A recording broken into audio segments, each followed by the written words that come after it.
ជំរាបសួរបងប្អូនអ្នកនរគ្នាខ្ញុំបាទឈ្មោះហេងជាតុងមានអាយុ9ឆ្នាំរៀននៅថ្នាក់ទី5ថ្ងៃនេះខ្ញុំមកអានសៀវភៅភាសាខ្មែរមេរៀនទី1វរៈជនឆ្នាំបំណិនការប្រៀបធៀបតួអង្គរឿងនីមួយៗតែងមានតួអង្គ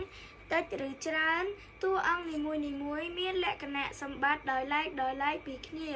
ចូលអានរឿងខាងក្រោមរួចធ្វើការប្រៀបធៀបតួអង្គទាំងនោះ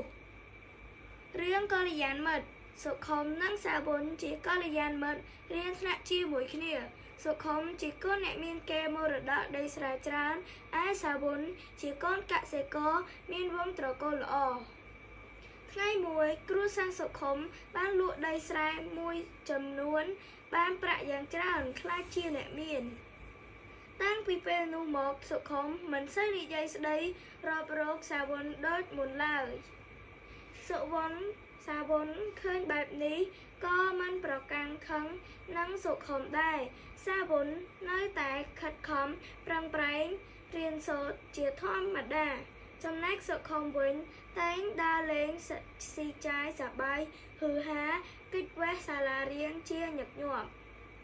គ្រួសារសុខុមលក់ដីស្រែជាបន្តបន្ទាប់រហូតដល់អស់កេរមរតកពីដូនតាមិនយូរប៉ុន្មានប្រាក់ក៏អស់ដីក៏អស់ឥតមានអ្វីទីពឹងទៀតឡើយសុខុមឈប់ចូលសាលារៀនហើយធ្លាក់ខ្លួន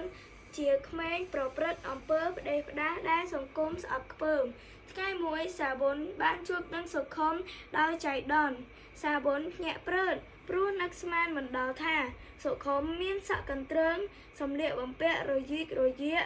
ដើរតាមចិញ្ចើមផ្លូវសាវុនដើរទៅចាប់ដៃសុខុមហើយសួរនាំពីមូលហេតុដែលនាំឲ្យគេធ្លាក់ខ្លួនបែបនេះតែសុខុមព្យាយាមគេចវេះពីសាវុន